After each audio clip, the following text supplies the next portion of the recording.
Good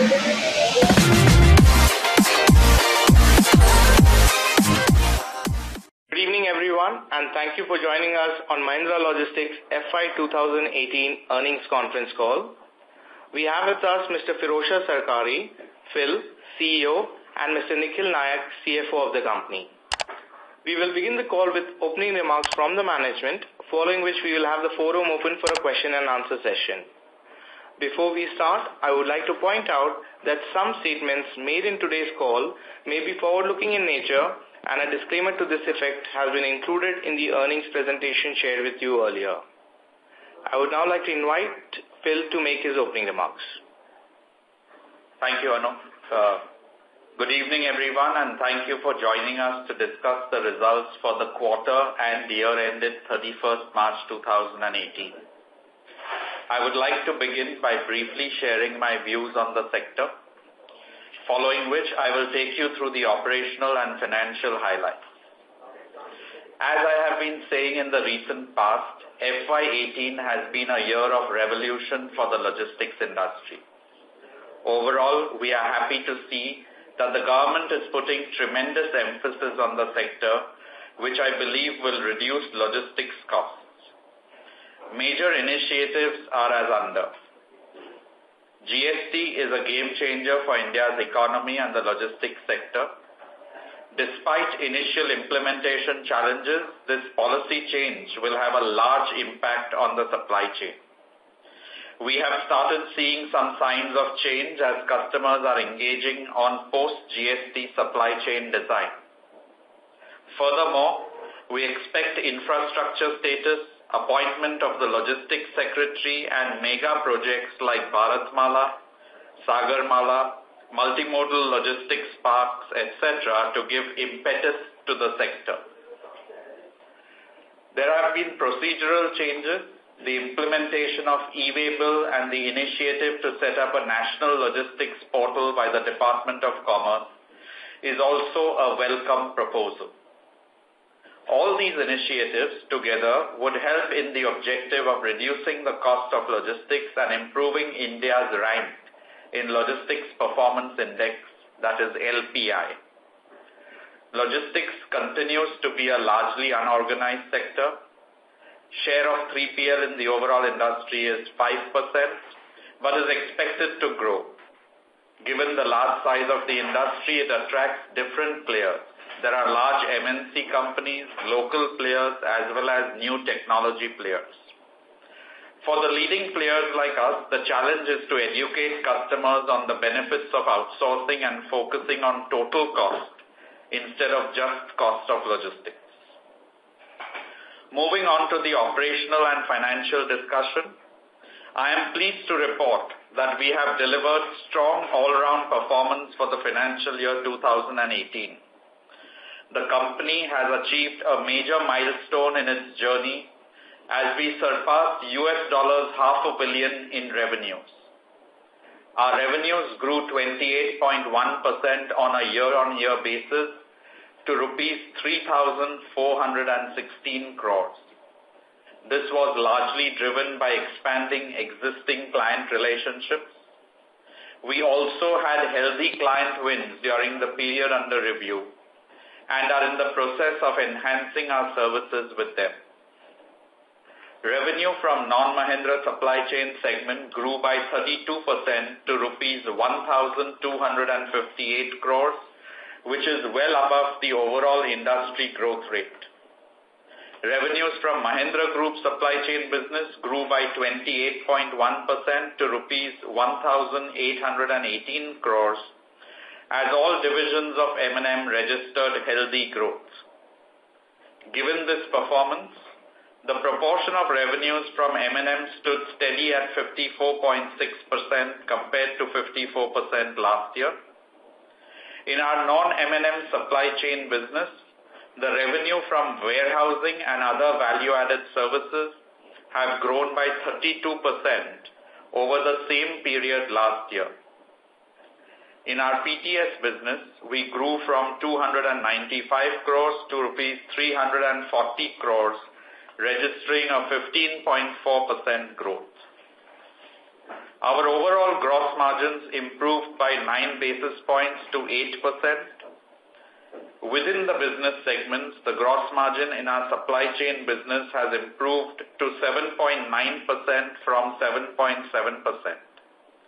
In the PTS business, our margins have contracted to 9.4% from 10.1%. However, this is largely due to the loss-making shuttle bus pilot project, which is discontinued since January 18. EBITDA for financial year 18 stood at rupees 126 crore, registering a growth of 46.2%. EBITDA margins for the period stood at 3.7%, which is 46 basis points higher compared to last year. This was led by improvement in our gross margins, as also reduction in the fixed-term strategic consulting fees. This year was the final charge towards the consulting fees. Our PBT, which registered a year-on-year growth of 50.6%, crossed the rupees 100 crore milestone in FY18. The PAT for the period was rupees 65 crore, registering a growth of 41.6%. Here, we are pleased to share that the board has recommended a dividend of rupees 1.50 per share on the face value of rupees 10. This will result in a cash outflow of rupees 12.86 crore and amounts to a healthy payout of 20.68% on a standalone basis for MLL. Given our asset-light model, we do not have huge capital requirements to grow our business and expect to report healthy free cash flows every year. So we remain committed to all our shareholders, and our board will always look to strike the right balance between investing in the business to pursue growth opportunities and rewarding shareholders through dividends. Coming to the financial performance for the quarter end, revenues increased to rupees 893 crore, up 23.5% year-on-year. Revenue from non-Mahindra supply chain segment grew by 21.8% to rupees 337 crore. Our revenue from Mahindra Group supply chain business grew by 27.9% to 470 crore. In our PTS business, the revenue for the period was rupees 86 crore, an increase of 8.7% in that quarter. Gross margin for the period grew to 8.7% from 8.3% year-on-year. Within the business segments, the gross margin in our supply chain business improved to 8.5% from 8%. In the PTS business, it grew from 10% to 10.4%. EBITDA for the quarter 4 financial year 18 improved by 75.2% to rupees 39 crore. EBITDA margins for the period stood at 4.3% compared to 3% last year. The PBT and PAT for the period is rupees 32 crore and rupees 21 crore, registering a growth of 95.5% and 69.6% respectively. While the numbers for quarter 4 are looking good, I would like to reiterate, as I had mentioned in our last conference call, we recommend that you review our performance on a year-to-date basis for the following reasons. 1. Impact of non-operating, non-recurring events. This quarter had a positive impact on profits due to less outgo towards consulting fees. 2. Ramp-up of business from new clients takes place and takes some time. Post the client win, it involves implementation, integration of IT systems, and then gradual increase in scope of work. And 3. Impact of certain contractual terms which pertain to prior period as well as, for example, fuel price adjustments, rate hikes, etc. Therefore, year-to-date performance would be better than quarterly comparisons, either sequentially or year-on-year. I am pleased to share that we recently launched a facility of 280,000 square feet for a multi-product, multi-user warehouse in Chakan, Pune. This is our second such facility as part of our post-GST readiness. I would like to share the key priorities that we are working on. Going ahead, I will keep you updated on the progress made in these key areas. 1. Build strong customer relationships. We work with marquee customers and there is a potential to widen our services offered to each one of them. 2. Improve business partner engagement. We are an asset-light organization. We work closely with our business partners who bring in the assets as required. Engaging with them in a mutually beneficial way is critical for our success. 3. Do good while doing well. This is the area of driver training and welfare, community work and other social initiatives that we at Mahindra Logistics carry on. And 4. Invest in technology in our operations more aggressively. I believe that going further, logistics will be more and more a technology play. And I would like to talk about technology a bit more over here.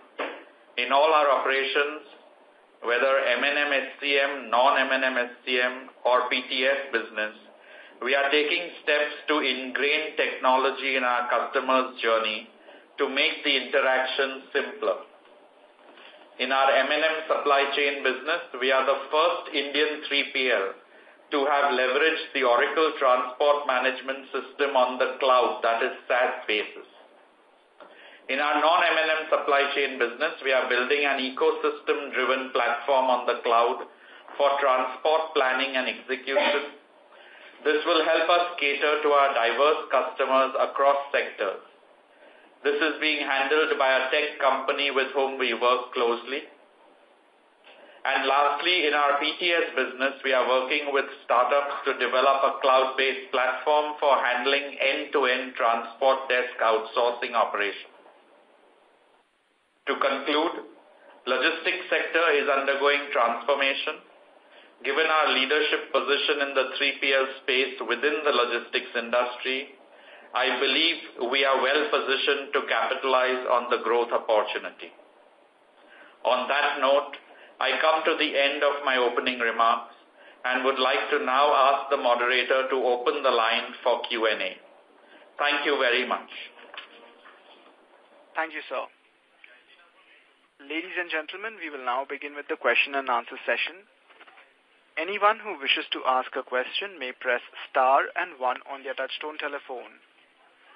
If you wish to remove yourself from the question queue, you may press star and 2. Participants are requested to use handset while asking questions. Ladies and gentlemen, we will wait for a moment while the question queue assembles.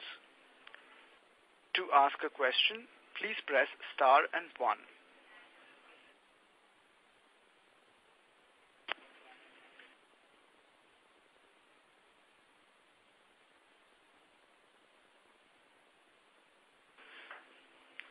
The first question is from Rajesh Kothari from AlfAccurate Advisors. Please go ahead.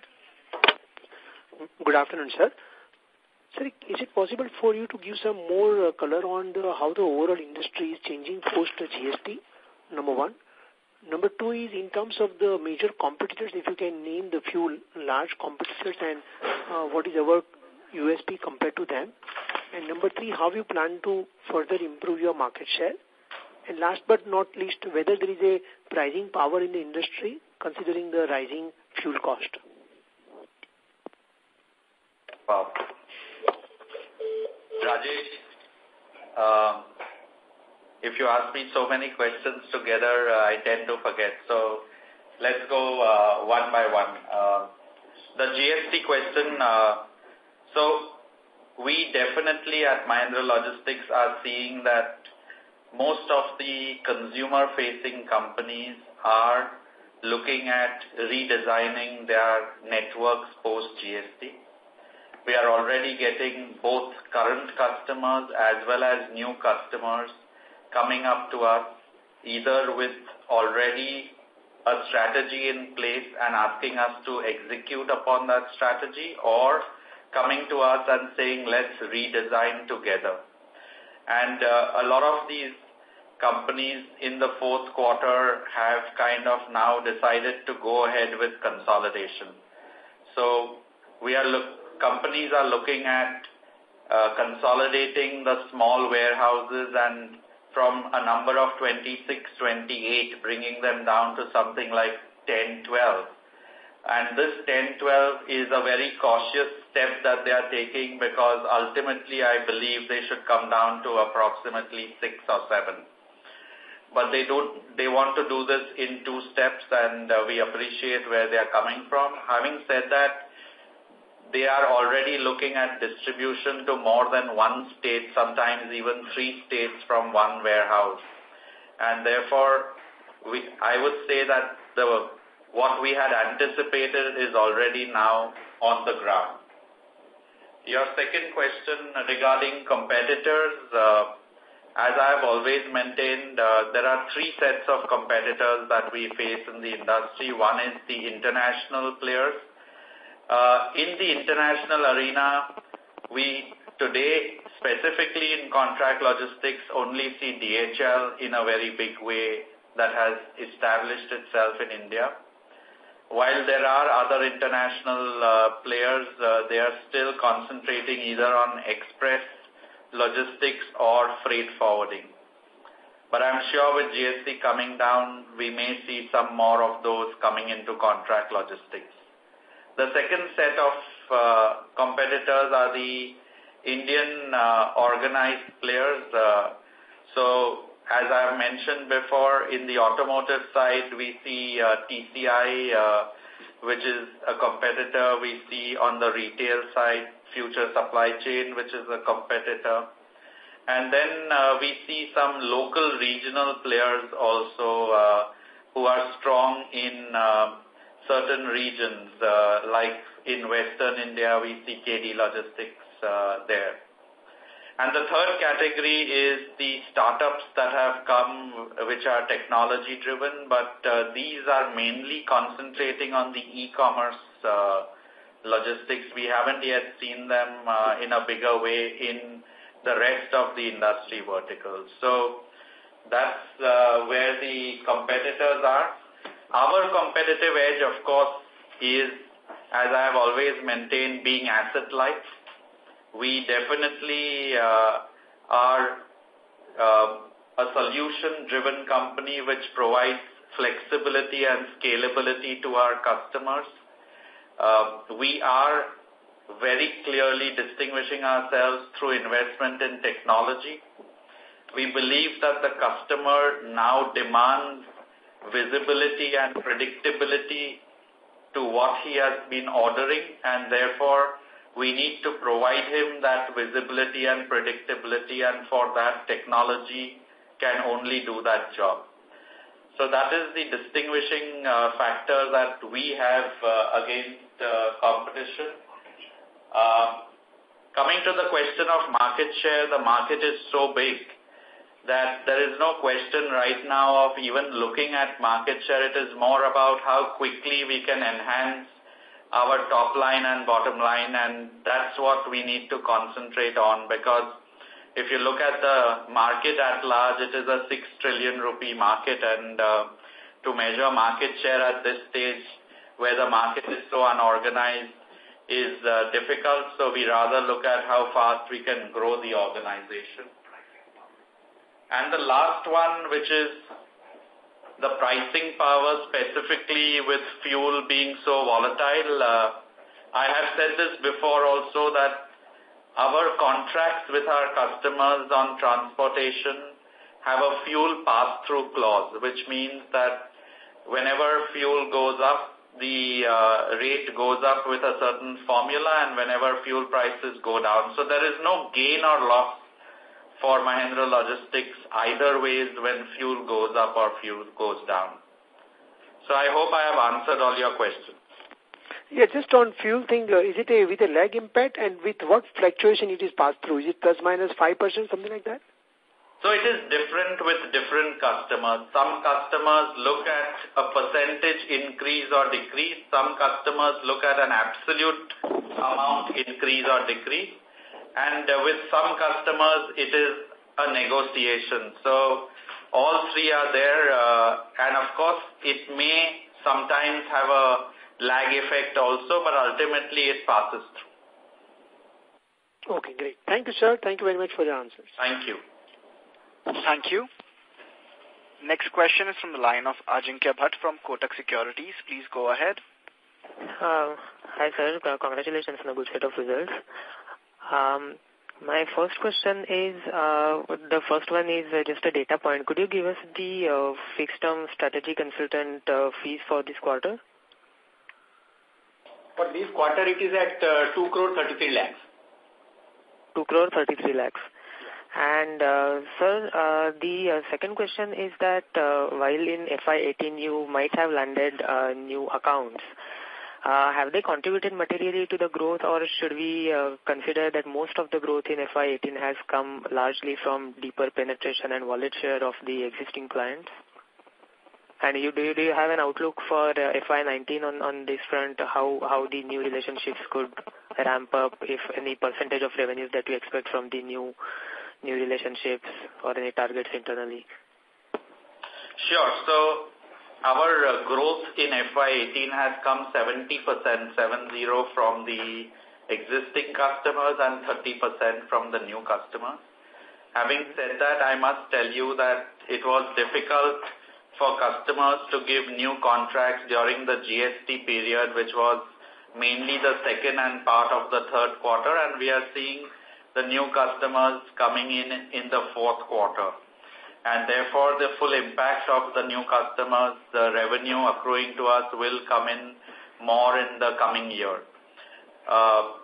We, as an organization, as you know, were at 70% of our non-Mahindra business being done by 20 customers in FY17, which did move to 67-66% of our business coming from those 20, which means we have widened the base, and that is what we will endeavor as a mix while we keep growing our customers, because the deeper relationships we have with our existing customers, the better margins we can get because we provide more services to the customer, and there is more stickiness with that customer. So while that is one area which is key account management that we'll continue to focus on, we also now recognize the fact that post-GST, there are a lot of slightly smaller customers who would require consolidation of warehouses and will not be able to do their own warehousing, and therefore it will be good for us to provide them space in our large format warehouses. So it will be a two-pronged strategy for us. Okay. And sir, finally, is there any outlook for FY19 on growth margins? I mean, maybe growth could be very high, but I think from margin perspective, you had earlier mentioned that probably 50 basis per year is a sort of soft target. Would that be a right assumption on gross margin front? So, giving forward-looking guidance is difficult, but I would maintain that yes, we will, like you said, definitely grow the top line higher than the industry growth, which is slated to be 20% in the 3PL industry. With margins, the expansion effort will continue, but the way you should look at Mahindra Logistics being asset light is growth of our ROE and ROC. That is the important parameter that you should be looking at. Okay. All right, that's it from my side, sir. Thank you so much. Thank you. Next question is from the line of Ankur Periwal from Axis Capital. Please go ahead. Hi Phil, hi Nikhil. Congrats for a good set of numbers. So continuing with the earlier question, now you did mention widening of our customer base and largely focusing on warehousing as per their requirements. So this should be margin accretive, not only because it is warehousing, but also because it may be a smaller customer versus a bigger customer. Is that understanding correct? Yes, that understanding is correct. But we must also appreciate that the industry on the whole has 90% transportation, and we will not stop taking transportation business also. Sure, which is fair. Yeah, and now, continuing on the same, now in this quarter also we have seen, margin expansion. Even if I adjust it with respect to, our consultation fee, there is a margin accretion even on a Q-on-Q basis. Is it a Q-on-Q seasonality which is driving it, or there is something more to it? Like I have kept maintaining, Ankur, the way to look at our business is on a YOY basis, on a year-on-year basis, rather than a quarter-on-quarter or last year quarter against this year quarter, because of the various factors that I put forward in my opening remarks today. Having said that, yes, there has been, like I said, 30+% growth in our warehousing in the non-SCM side of the business, which does tend to increase our, expand our margin. Sure. And this aggregate, warehousing stroke value add as a percentage of revenue remains at 14% odd, or is there a change in that number?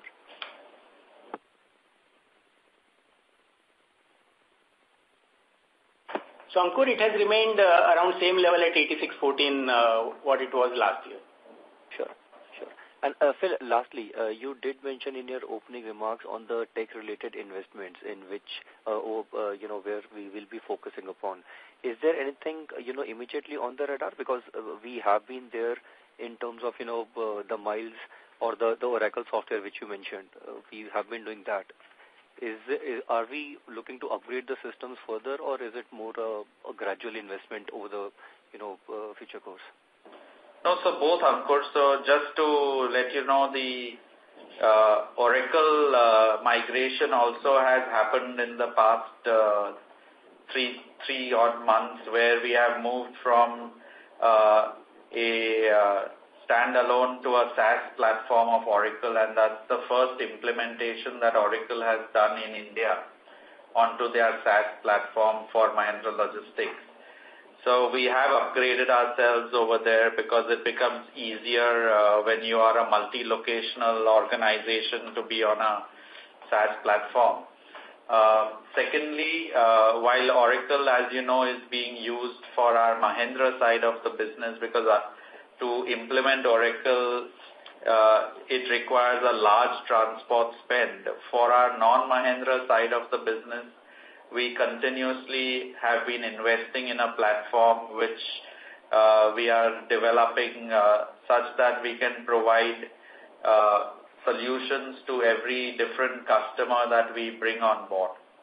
So that investment continues to happen.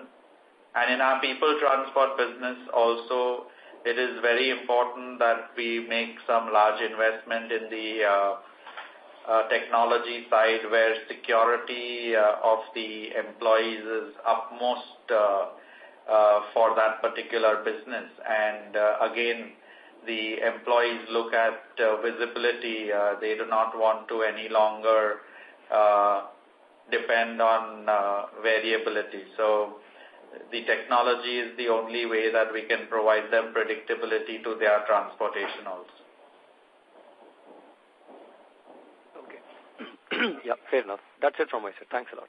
Thank you. Thank you. Next question is from the line of Gurpreet Arora from Quest Investments. Please go ahead. Yeah, hi. Congratulations on good set of numbers. My first question again is related to technology. Since we've been mentioning that we are quite early adapters in terms of latest and more useful technologies, recently I also read that we have adopted the latest technology, blockchain technology as well. So my question is how easy or difficult or how much time consuming it is for our entire ecosystem of vendors and customers to move along with us when we upgrade, change, or do such sort of technology upgrades. And a related question is if you can quantify what sort of technology, CapEx and operating expenses are we looking on sustainable basis? So for an asset-light company like ours, horizontal deployment of whatever processes we bring into Mahindra Logistics, whether it is manual or technology, has to be done with our business partners to seamlessly run the operation for our customers. And for that, we have a separate business partner engagement cell that we run in this organization. Yes, it is not as easy as it sounds when we upgrade or when we change technology to again retrain the driver community and the business partners, but that is an ongoing process that we continuously have in the organization, and our engagement with our business partners is not just at a transactional level, but far more than that. Coming to the technology spends that we have, we are looking at continuously investing in technology, and if you look at the CAPEX spend for this current year, it is in excess of 10 to 12 crores that we have spent on technology in the current year, and we intend to spend continue to spend on technology because we strongly believe that that has to be the distinguishing factor from a good logistics company like ours. And any update you wish to give us on adopting blockchain? So blockchain is an initiative that has been taken at the group level, and it is basically where we are trying to integrate logistics between one of our sector companies and their vendors, such that the vendor can get credit depending on the material that he provides to the company, and that material gets provided by Mahindra Logistics. So that's the blockchain that we are getting into, and I think more details will come out as we progress on that. Sure. My second question is related to our PTS segment. Today, it comprises minor 10% of our business. What sort of aspirations we have for this segment, and what sort of management bandwidth is today getting used on this segment?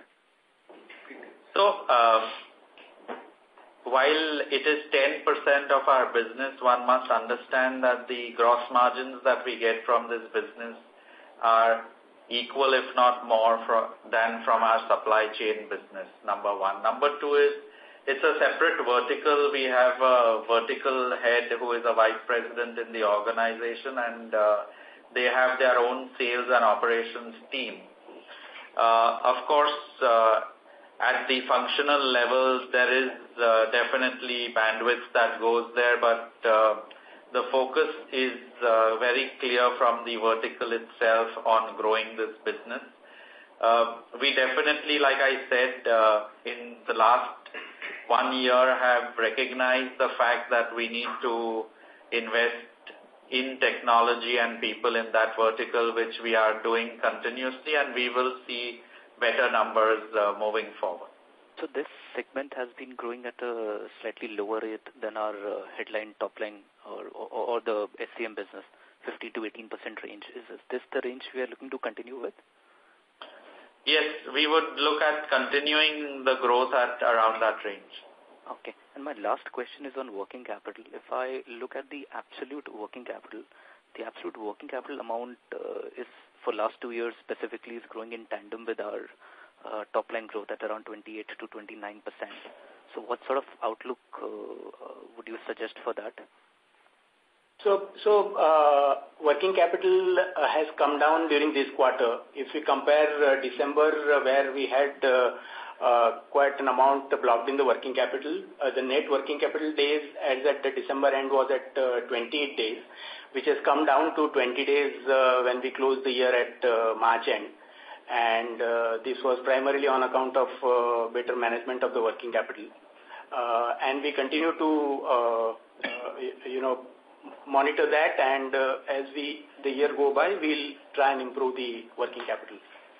Sure, that's very helpful. That's it from my side. All the best for future. Thank you. Thank you. Thank you. Next question is from the line of Krupa Shankar from Spark Capital. Please go ahead. Good evening, sir. Thank you for the opportunity. Continuing on the working capital side, I just wanted to understand what would be the difference in the debtor days or the receivable days for Mahindra and non-Mahindra. Can you please just repeat your question, please? Sure. So on the working capital side, does non-Mahindra customers have a higher receivable days in comparison to Mahindra? Is that a strategy to acquire new custom clientele in the non-Mahindra business? No, so it doesn't depend on, it all depends on the terms which are agreed with the customer, whether it is being Mahindra or non-Mahindra doesn't make any difference, and it is based on the negotiated terms when we finalize the contract with each customer, and it remains same between whether it's a Mahindra business or non-Mahindra business. All right. Also on the second part was on the Gurugram warehouse multi-user. What would be the occupancy currently, and have you managed to add newer clientele in that particular warehouse?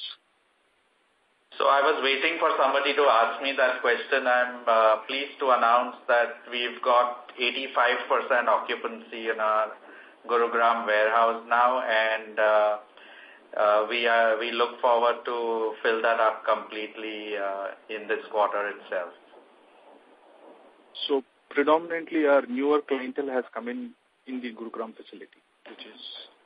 So it is all new business for sure, but the clientele are both new as well as existing clients who has given us new business. All right, sir. And if I can add in one more question, which is regarding to the TDS receivable, what would be the quantum at the end of the year? So at the end of the year, the advance tax in excess of our liability is at about 82 crore. Okay, and we are expecting that to be coming through, the refund to be coming through? We expect that it should start coming in from this quarter onwards. All right, sir. All right, sir. So this year we are positive cash flow from operations. Is my understanding correct? That's correct. As at the end of March, we had a positive operating cash flow. Okay. Thank you, sir. Thank you. Thank you. Thank you. Next question is from the line of Rishabh from MK FinCap. Please go ahead. Yeah, thank you very much, sir, for the opportunity, and congratulations for a great set of numbers. This first question, taking on from the previous participant, this TDS receivables are part of other current assets, right? Yeah, so if you see our balance sheet, it is lying under a specific item, income tax assets. Okay. And now on your, the reporting in the segmental, there is a fairly high unallocable expenses of about, 150, 160 odd crores. Part of it is, this consultancy fees, which is declining. Is the labor and other charges also part of that unallocable expenses? So, which are directly related to supply chain business and which are directly related to people transport business is already a part of a segment result. And which are people which are not directly allocable to this particular segment are a part of unallocable expenses. So out of this 160 crores, if you exclude 8 crores consultancy charges, then what would be the biggest component of this unallocable? So unallocable expenses will be all sales cost and which are not specifically accounts department, finance department, all support function cost will be a part of unallocable expenses. Okay, but seemingly the number seems to be too high actually to be unallocable. I mean, yeah, so unless it is directly identifiable to a segment, it is all classified as unallocable expenses. Okay. And this consultancy fee from next year, should one consider that to be, sort of zero number, or is there some still milestone payments which are yet to be? Yes, from next year, consultancy will, for this particular one, will be zero. Okay. And, in the Chakan, warehouse, which, expected startup was April 2018, have we got the position now? No, we haven't yet got the possession because the permissions from MIDC are still to come in for what's the name? Embassy has not yet got the MIDC permission. So we expect that by the end of this month we should get possession. And here, let's say, rental plus, other revenues that we get from the client will be more or less similar to what we get on square foot basis or whichever way versus the Gurgaon facility? No, sir. Like I said, billing to customers varies from customer to customer and from product to product. So one cannot say unless we sign up the contracts with the customers what will be the billing. So in our Gurgaon warehouse also we have a number of customers in that warehouse, and each one the commercial terms are different. But mainly now we are entering more into variable commercial terms rather than cost plus margin. Okay. And Gurgaon, you mentioned Q4 utilization was 85. Yes. And for the full year?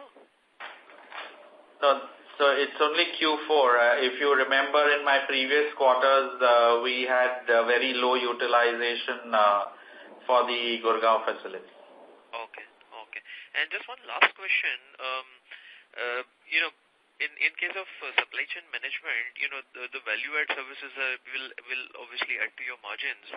But on the peak level, what are the EBITDA margins possible in that business, or EBIT margins in that segment possible? This is a question that I think only God can answer. So it is very difficult to answer at the peak level what are the margins, because it again depends from the service that you are providing, the kind of contract that you add, the intricacy of the contract. So let me give you an example. For example, if you are doing service parts logistics, there is critical service part logistics and there is service part logistics. So if you are taking the critical service part logistics, which is basically the spare parts of machinery that is used in an operations theater, that margins are much, much higher than doing spare parts logistics for an automotive company. Okay. So it's very, very difficult to say what is at the peak, the EBITDA margin that one can get. It depends on what services and what mix you have. Okay. And just if I can squeeze in one more question, you said this 82 crores TDS, that number will start getting probably refunded from Q1 onwards. Now this year we have declared about 1.5 rupees of dividend, which entails an outflow which is probably just about 12 odd crores. So once we start getting that, what is the dividend payout, the policy, if any, that we probably have in mind? So we have a dividend policy in the company, and very clearly it states that the board will decide every year the quantum of dividend that will get paid out. Okay. Thank you very much, sir. Thank you. Thank you. Next question is from the line of Ronak Murjaria from Edelweiss Asset Management. Please go ahead. Yeah, congratulations on good set of numbers. I just wanted to understand, if I were to just look at the non-M&M SCM revenue growth in the current quarter, it was roughly around 19%, and even in the previous quarter we delivered 17%. So just wanted to understand why is it now slowed down compared to the first half. If we were to look, the first half our growth was roughly 40% plus, and now it has slowed down to roughly 18-19%. So what has changed in the second half in particular? So for the year, we have grown 32% on our non-M&M supply chain revenue. This quarter we have of course grown at 21-22% over last year's quarter, but quarter 4 is generally a higher number. So As a percentage, the growth may look lesser, but overall, like I said, it was Q4 that we started getting new contracts, and we will be then seeing the revenue coming from them as we move on. Okay. So we expect that for years to come going ahead in the near term, 2-3 years, that it should continue to grow at an overall level of roughly 25% plus. Is it fair to assume, or? So like I said, the 3PL industry is slated to grow at 20%, and we will definitely grow our non-M&M business much higher than that. Okay. And also, I was just trying to understand on the on our working capital situation, like since the post e-way bill, which is now started in an interstate, and earlier we had the problem of POD reaching to us, and then there was a delay. So how is it in the 1 month period? How have we seen an improving situation in the month of April? So, still early days, but what I can tell you for sure is that the e-way bill platform that the government has put in place has worked remarkably in the very first month. And we ourselves at Mahindra Logistics have created 300,000 e-way bills in the first month itself. And we haven't seen many issues, but still too early to answer your question because it takes a little time before we can give you a positive or negative answer to what you've asked. Okay. Thank you. That's it from my side. Thank you. Thank you. Next question is from the line of Keyur Pandya from Prabhudas Lilladher. Please go ahead. Thank you. First of all, congratulations for good set of numbers. The question on my part... Sorry, can you speak a little louder? We can't hear you. Is it audible now? Yes, much better. So, what kind of investment are we required to do for next, say, 2 or 3 years to capture the opportunity created by GST? So, that means what kind of investment and quantum of capex or investment that is required for similar investment? From what kind of investment? There are 2 investments that we need to do. One is, as with GST, we all know that we are going to move to large format warehouses. And to run these large format warehouses, we definitely need good material handling equipment, tracking systems, and technology.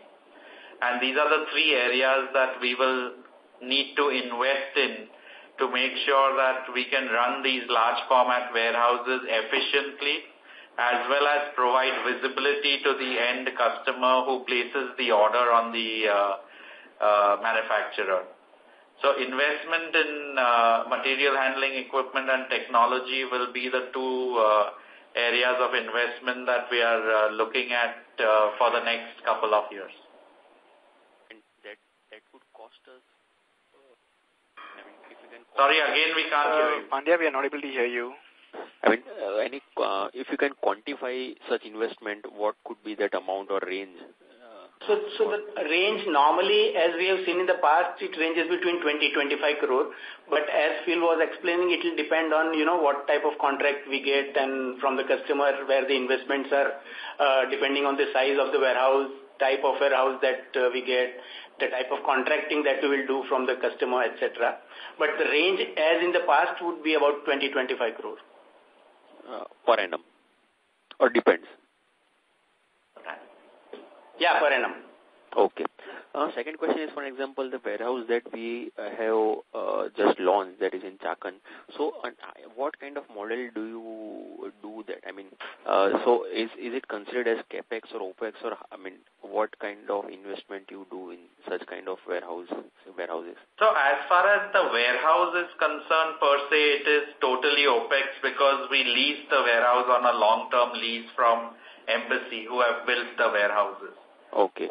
But the interiors of the warehouse, which I just explained, which is the racking system, the material handling equipment and technology that we put into the warehouse, that is a capex investment that we do. Okay, so can you quantify in terms of what kind of capex or opex happen, initial capex or opex, per whether it can be in per square feet, or how do you measure that?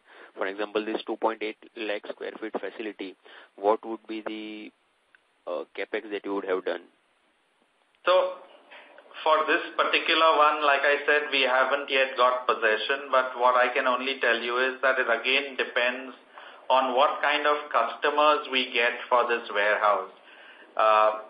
The different kind of material handling equipment that is required for different kind of customers. If it is a heavy engineering customer, the kind of material handling equipment required is different from a light e-commerce or a FMCG kind of customer. So it all depends on which customers we will get to use this warehouse.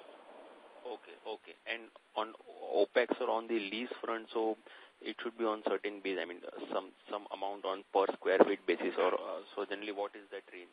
It can vary from location to location, So rentals of a warehouse, again, depending on the location and the size, can vary from as low as 8 rupees to as high as 30 rupees per square feet.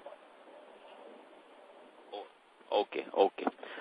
Thank you. And second question is, so on the transport business versus our warehousing plus value-added services business, so what kind of margin differential do we see in between these two segments? Or if you can just tell the broad margin range for these two segments. Okay, so pure vanilla transportation, which is point-to-point transportation, could get you a margin of anywhere between 6 to 8%. A distribution business could get you a margin between 8 to 12%.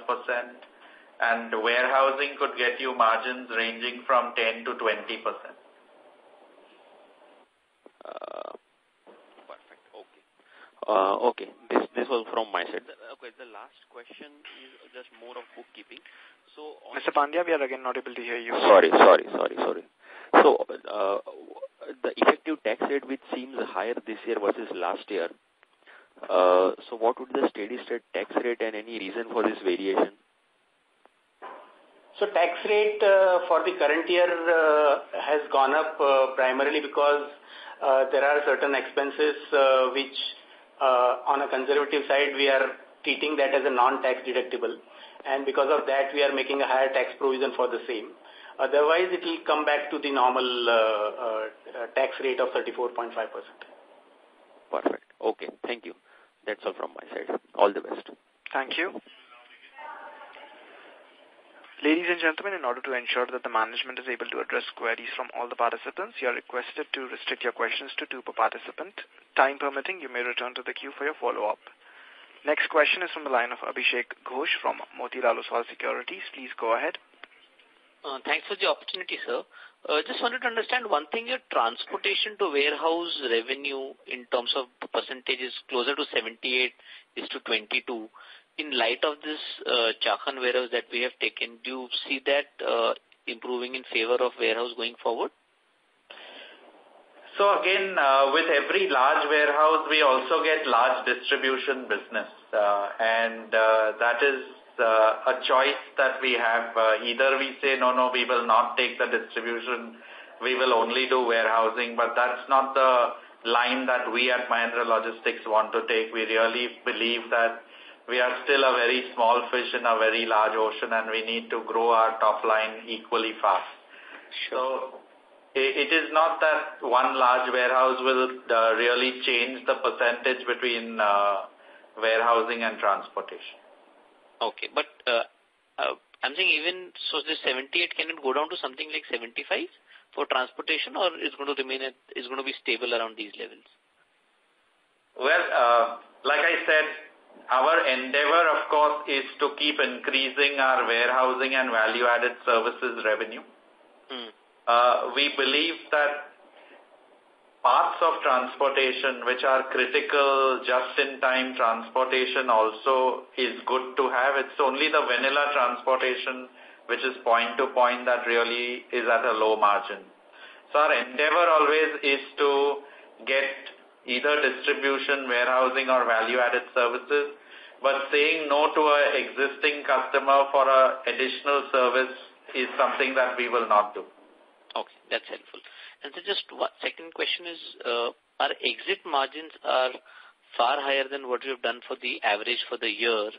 Does that mean anything for our FY19 margins, or should we still look at the yearly margins and some improvement around there? Our entire business, you should look at year-on-year basis and not on quarter-to-quarter basis. And therefore, our year-end margins is what we should look at as the base for moving to the next year. Fair. Okay, sir. That's extremely helpful, and all the best. Thank you. Thank you. Next question is from the line of Nidhi Babaria from Dalal & Broacha. Please go ahead. Sir, can you just tell how do we exactly calculate the gross profit? Like what expense item do we take? So all the direct cost which is directly related to the operations are accounted prior to determining the gross margin. So be it labor cost or a freight cost or warehouse cost, all are part of expenses before gross margin. Okay. Okay, thank you. Thank you. Next question is from the line of Ankit Panchmatia from ICICI Securities. Please go ahead. Hi, sir. Good afternoon, and congratulations on good set of numbers, and thanks for taking my question. Sir, just to get a view, so with this facility coming in at Chakan, if I want to see our margins YOY basis, do we still believe an improvement of 50 bips margins would be accrued for FY19? So, our endeavor is to keep expanding our margins, and whether it's 50 basis points or a little more than that, we as an organization are very focused this year and next year on improving our margins. But at the same time, we will also keep growing our top line. As I said before, we are still very small in the 6 trillion rupee industry that is available for grabs. Right. So, sir, is my assumption right that first our focus would be the top line growth and then margin would be the next point of focus? Is my understanding right? No, that understanding is not right. We look at profitable top line growth always. So it is not that we will look only at top line growth and then only look at margin. Okay. And sir, please pardon me if I am missing out on something. As you had mentioned that the transportation from point to point commands a margin of 6 to 8%, distribution is 8 to 12%, and warehousing is 10 to 20%. So, sir, just to get a view that how are or where are we missing out on reaching these goals, or what are we planning to achieve these goals which are mentioned, or this kind of margins which are mentioned in these specific businesses? So clearly, if you look at my mix today, it is 86-14. 86 transportation, 14 warehousing. Industry mix is 90-10. So there is no question of missing out on anything. Right. But sir, these margins mentioned are, I believe, are much higher than what margins we are clocking at this point of time. So, no, if we take the mix into consideration, it will come to the margins that we are clocking. Okay. Then, sir, I'll take these questions offline. No problem, sir. Thank you. Thank you. We'll take a last question now, which is from the line of Chirag Shah from Edelweiss. Please go ahead. Thanks for the opportunity and congrats for good set of numbers. So I have a very basic question on the warehousing plus value addition that we do. Can you indicate what kind of different value additions we look at? Just to give you a flavor, what I'm trying to understand is, so value addition could be in-factory logistics or assembly line logistics or the entire factory in-factory logistics or basic warehousing or a complex warehousing. So where are we trying to focus in the immediate next 2 years given the opportunity sizes? And just adding to that, in terms of customer profiling, what type of customer profiling we are looking at? Because there could be an FMCG company, there could be a huge equipment company, etc., etc. So how are we looking at it? And obviously we have a legacy of automobiles business. So our unique positioning in the industry, as you know, is there already in the in-factory logistics. We today are at 35 manufacturing locations doing in-factory logistics in India. From the value-added services, again, when you look at warehousing, there are three kinds of warehousing. The first one is box in, box out, which means you get a box, warehouse it, and you move that box out, which is basic warehousing. The second one is box in, piece out, where you actually get a box full of goods, but the order comes in pieces, so you have to actually remove pieces from boxes and therefore manage the inventory properly. And the third one, which is more intricate, is you get a piece in, you have to pre-package that piece into the customer's packing, make boxes out of it, and then again ship out pieces. So this involves pre-packaging, put away, pulling out per piece, bundling it with other pieces, and then sending an order. As you migrate from box in, box out to piece in, piece out, of course, these are value-added services and your margins go up in that case. The other value-added services that you give to a customer is when you do bundling of products for the customer. So you must have seen that in certain products that you purchase, they say if you purchase this, you get one free soap or one free razor. And that is called bundling, which happens during certain periods where at the warehouse you have to bundle these together and make sure you do the right thing, because if the OEM, that is the manufacturer, has asked you for every 5 soaps give one free, you make sure that it's not for 4 soaps that you're giving one free, and that's value-added service that you provide. Where are we focusing on and our efforts on developing capabilities are on the immediate side are focused on which part of this business? So, again, for us, today as we sit here, we do both the in-factory logistics as well as the piece in, piece out in the value-added service chain. It again depends on what customers and what services we get to perform for the customers. We are ready to take on both the in-factory logistics and the piece in, piece out, as we are doing that for a number of customers already. And even the new Chakan warehouse that we are setting up, or which hopefully we get the possession sooner, is similar what we are doing right now, piece in, piece out type of business, or it's slightly different? So we are still getting customers to come for our Chakan warehouse. Once we get the customers, we will know what kind of business we are going to perform from that warehouse. Fair point, sir. So this was really helpful. Thank you. Thank you very much. Thank you. Ladies and gentlemen, that was the last question.